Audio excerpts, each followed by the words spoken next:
எங்கள் ஏஆர்ஆர் கல்வி குழுமத்தின் ஆசான் மரியாதைக்குரிய திரு கே.எஸ். சுப்பிரமணியம் அவர்களே, ஏஆர்ஆர் அறக்கட்டளையின் தலைவர் திருமதி சுகமாலா அவர்களே, இன்று இந்த விளையாட்டு விழாவிற்கு வருகை தந்துள்ள சிறப்பு விருந்தினர்கள் திருமதி பிரியா, திரு சக்திவேல் மற்றும் ஏஆர்ஆர் மெட்ரிக் மேல்நிலைப் பள்ளியின் முதல்வர் மற்றும் கல்வி ஆலோசகர், இந்த பள்ளியின் ஆசிரியர் பெருமக்கள், மாணவ செல்வங்கள் மற்றும் இந்த விழாவிற்கு வருகை தந்துள்ள பெற்றோர்கள் அனைவருக்கும் எனது காலை வணக்கத்தை தெரிவித்துக் கொள்கிறேன். இன்று காலையிலிருந்து நம் சிறப்பான இந்த விளையாட்டு நிகழ்ச்சிகளை பார்த்து வருகிறோம். இந்த குழந்தைங்க அவங்க டீச்சர்ஸ் ட்ரெயின் பண்ணதுக்கு ஏற்ற அருமையான ஒரு நிகழ்ச்சி இங்கே நம்ம கண்டுகளுக்கு ஏற்பாடு செஞ்சுருந்தாங்க. இது எல்லாம் சாதாரண நடக்கிற விஷயம் இல்லை. கிட்டத்தட்ட ஒரு 15 நாட்களுக்கு மேலே ஆசிரியர்கள் பயிற்றுவித்து இன்று இந்த குழந்தைகள் நம் முன்னே அவர்கள் திறமையை வெளிப்படுத்தினார்கள். ஏஆர்ஆர் கல்வி குழுமத்தை பொறுத்தவரையில் படிப்புக்கு மட்டும் இல்லாமல் குழந்தைங்களுக்கு இருக்கிற எல்லா திறமையும் வெளியில் கொண்டு வரணும். முக்கியமாக விளையாட்டு திறமை. அதற்கு ஒரு சான்று இன்று நம் சிறப்பு விருந்தினர் திரு சக்திவேல் அவர்கள் 2008 இந்த பள்ளியில் 12ஆம் வகுப்பு முடித்துவிட்டு இன்று டாக்டரேட் பட்டம் வாங்கி கோயம்புத்தூரில் ஒரு பெரிய பொறியியல் கல்லூரியில் பேராசிரியராக பணிபுரிந்து வருந்திருந்தாலும் இன்றும் அவர் விளையாடி கொண்டு இருக்கிறார். அது மட்டும் இல்லாமல் இன்னும் அவர் மெக்கானிக்கல் இன்ஜினியரிங் டிபார்ட்மெண்ட்டில் இருந்தாலும் இன்னும் மற்ற அவங்கள மாணவர்களுக்கு அவர் பயிற்சித்து வருகிறார்.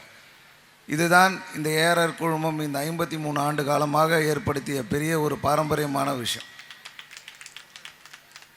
நாங்கள் இங்கே படிப்பை ஏஆர்ஆர் மெட்ரிகுலேஷன் ஸ்கூலில் எந்த மாதிரி அணுகிறோம் அப்படின்னா, வெறும் தியரி மட்டும் கிடையாது. இந்த வருஷம் 3ஆவது வகுப்பிலிருந்து 8ஆவது வகுப்பு வரை படிக்கும் மாணவர்களுக்கு ஆங்கிலத்திலே எக்ஸ்பீரியன்ஷியல் லேர்னிங் என்று கூறுவார்கள். அவங்க படிக்கிற அந்த மேக்ஸ், சயின்ஸ் ரெண்டையும் தியரிட்டிக்கலாக மட்டும் இல்லாமல் ப்ராக்டிக்கலாக அவங்களுக்கு எப்படி சொல்லிக் கொடுக்குறான் அப்படிங்கிற ஒரு சிட்டி பவர்ட் ஸ்கூல் அப்படிங்கிற ப்ரோக்ராமை ஸ்டார்ட் பண்ணியிருக்கோம். குழந்தைங்க அது மிகவும் ஆர்வமாக அதை கற்றுக்கிட்டு வராங்க. இந்த ப்ரோக்ராமை அவங்க ஃபாலோ பண்ணும்பொழுது இவங்க 9, 10, 11, 12 அந்த வகுப்பு வரும்போது இவங்களோட அந்த சப்ஜெக்ட் நாலேஜ் இன்டெப்த்தாக டெவலப் ஆகிருக்கும். இது எதை காட்டுது அப்படின்னா, தியரி மட்டும் ஒரு குழந்தைங்களோட வளர்ச்சியை நிர்ணயிக்கிறது இல்லை. முக்கியமாக அவங்களோட உடற்பயிற்சி, உடற்கல்வி எல்லாம் தான். அப்படி இருக்கும்போது இங்கே ஏஆர்ஆர் பள்ளியில் நாங்கள் அந்த குழந்தைங்களோட விளையாட்டு திறமையை, அது மட்டும் இல்லாமல் கலை மற்றும் அறிவியலில் இருக்கிறவங்களுக்கு இருக்கிற அந்த திறமையை வெளியில் கொண்டு வரதுக்கு உண்டான எல்லா முயற்சிகளும் எடுக்கிறோம். இதுக்கு உறுதுணையாக பெற்றவர்கள் கண்டிப்பாக இருக்க வேணும். அதுதான் முக்கியம். பெற்றவர்கள்லாம் கொஞ்சம் கேட்டால் நல்லாயிருக்கும். பொதுவாக என்ன பண்ணுறோன்னா, குழந்தைங்க வீட்டில் சொல்ல பேச்சு கேட்கலையா, மொபைல் அவங்க கையில் கொடுத்துட்றோம். தயவுசெய்து அதை பண்ணாதீங்கம்மா. மொபைல் ஃபோனோட யூசேஜ் குழந்தைங்களோட உடல் வளர்ச்சியை மட்டும் இல்லாமல் மன வளர்ச்சியை பெரிய அளவில் பாதிக்குது. அதை முதல்ல தயவுசெய்து நிப்பாட்டுங்க. 6th ஸ்டாண்டர்ட் 7th ஸ்டாண்டர்ட் படிக்கிற குழந்தைலாம் இன்ஸ்டாகிராம் பேஜ் வச்சுருக்காங்க. அது கண்டிப்பாக அவங்களுக்கு ஒரு நல்ல விஷயத்தை கண்டிப்பாக பெற்றுத்தராது.